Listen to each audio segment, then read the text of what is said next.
Everyone keeps saying the same thing about retirement. You need $2 million. The financial media says it, retirement calculators assume it, online forums treat it like it's the new baseline for financial security. But here's the question almost nobody asks. How many retirees in the United States actually have $2 million in their retirement portfolio? Because when you dig into the real data from the Federal Reserve and the Survey of Consumer Finances, the answer is not what most people think. In fact, only about 1.8% of U.S. households have $2 million or more in a retirement account or in liquid assets. And that's fewer than 2 out of every 100 households. And once you understand what that number actually measures, the story becomes even more interesting. But before we do, welcome to the UnRetired, where you're not done, but you're finally doing what you want. If you like practical conversations about retirement, lifestyle design, and financial realities of life after work, please go ahead and like this video and subscribe to the channel. It really helps us build the channel. And one other thing here, quick financial disclaimer, this is not financial advice. This is for education and information only.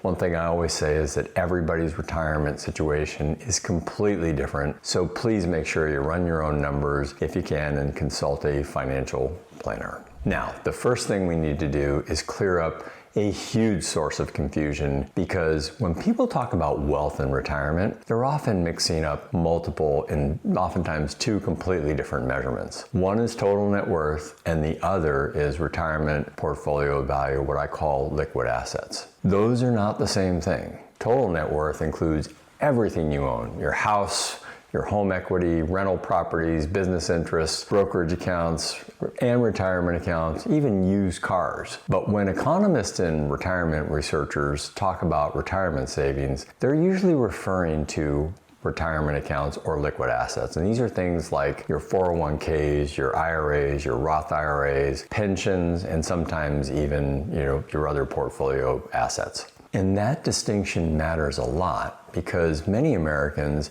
have a large percentage of their wealth tied up in their homes. So someone might look wealthy on paper, but still have relatively modest retirement accounts or portfolio value available to generate income. So let me give you a simple example. Imagine somebody who owns a $1.2 million house and has $800,000 invested in their retirement accounts. Their total net worth is the actual proverbial $2 million.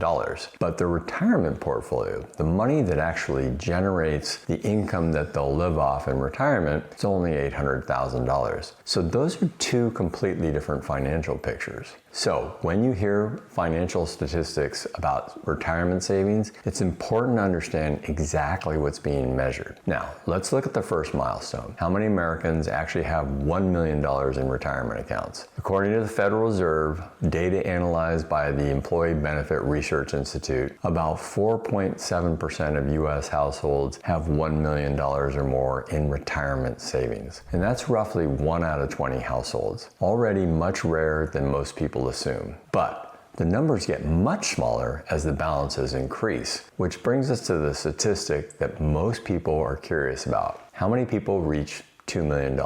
And the answer again is, based on the Federal Reserve data, it's about 1.8% of households. And that's fewer than 2 out of every 100, as we said before. And remember, this is retirement accounts only. It's not counting homes, not counting businesses, not counting other investments. It's just your retirement portfolio. So when you hear people say that $2 million is the new normal for retirement, the actual data says something very, very different. Now, it gets even more interesting when we look above that number, because the higher the portfolio balance goes, the smaller that group actually becomes. For example, about 0.8% of households have $3 million or more in retirement accounts, and the percentage of households with over $5 million or more in retirement accounts is roughly 0.1%. And that's about 1 in 1,000 households. Each additional $1 million places you dramatically smaller segment of the population, frankly, It's in the stratosphere. Also remember, it's also been estimated that about 91% of the population has less than $500,000, not just in retirement accounts, but also liquid assets. So it's really interesting to look at both ends of the spectrum. And that leads us to a very dramatic insight in that the leap from $1 million to $2 million is actually one of the biggest jumps in retirement wealth. Now,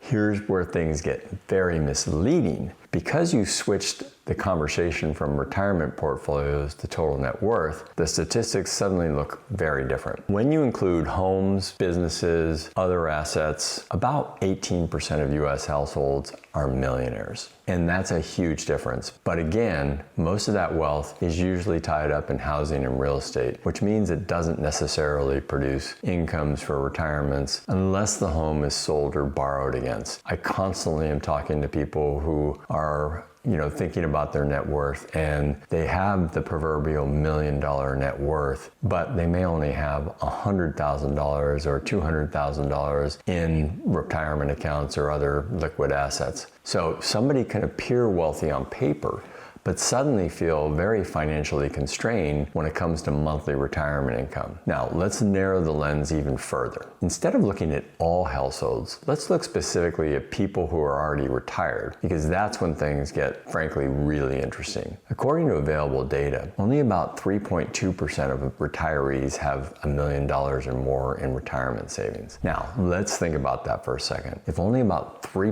of retirees reach the $1 million mark, you can imagine just how small the percentage is for retirees who actually maintain a $2 million portfolio. And there's a big reason for that, because reaching $2 million and maintaining $2 million in retirement are two completely different challenges. Once retirement begins, several forces start working against your portfolio. Required minimum distributions begin forcing withdrawals. Income taxes apply to those withdrawals as well. And Medicare premiums can increase your base on income. Social Security benefits can also become taxable.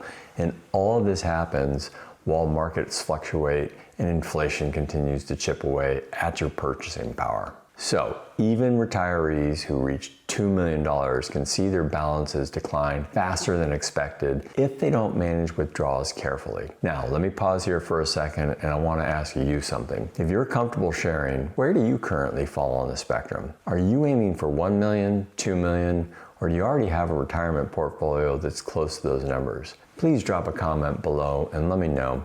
I read every single comment, and hearing your experiences usually helps other viewers who are going through the same thing and trying to figure out their own questions. Okay, there's another issue that shows up with larger investment portfolios, and it has to do with taxes. Many people who reach $2 million do so inside of traditional retirement accounts. In other words, a traditional IRA or a traditional 401k. Now, about those, you have to remember this. The money hasn't been taxed yet, which means the government eventually requires you to start taking withdrawals. And those withdrawals are called the required minimum distributions, or RMDs. And even, beyond the RMDs, you may just need money to live on. And so in some ways you need to think about whatever those balances are on an after-tax basis. Now, back to the way the IRS thinks about this. Once RMDs begin, the IRS essentially forces income onto your tax return whether you need the money or not. And if the account balance is large, those forced withdrawals can push retirees into much higher tax brackets. They can also increase your Medicare premiums through something called IRMAA, and they can cause much more of your Social Security benefits to also become taxable. So ironically, larger retirement accounts can sometimes make retirees more visible to the tax system, which is why planning becomes even more important. One of the most powerful opportunities for retirement planning actually occurs in the years between retirement age and age 73, which is the deadline for required minimum distributions, or RMDs, to begin. During that window, many retirees have lower taxable income and more flexibility, and that's when strategies like Roth conversions come into play. And when you're looking at these strategies, the idea is to gradually move some of those pre-tax retirement dollars into Roth accounts while the tax rates are still manageable. And that can reduce future RMDs and give retirees more control over what their taxable income is later in life. Now, before we wrap up, if you're enjoying this type of conversation about retirement planning and financial independence, please make sure that you hit the like button, subscribe, and also don't forget to turn on notifications so you don't miss our multiple weekly episodes every week. There's a lot more that we explore here, not just about financially, but also about your retirement lifestyle and your mindset. All right, let's step back and look at the big picture. The biggest misconception about retirement is that $2 million is the normal outcome. As I said at the outset, the data is totally otherwise. Only about 1.8% or less than 2% have $2 million in retirement accounts. About 0.8% reach 3 million, and roughly 0.1% they reach 5 million. Those portfolios definitely exist, but they're totally rare and much more so than people assume. And that leads us to the real lesson here. And it isn't about hitting a specific number. It's going to be about how you manage the money once you get to whatever number you do have. Because two retirees with identical portfolios can experience completely different outcomes depending on how they structure their withdrawals, manage their taxes, and coordinate their income sequencing during their retirement. And that's really what retirement planning is all about. It's not just building the portfolio, but it's making sure that you keep as much of it as possible over the next 25 or 30 years of your life.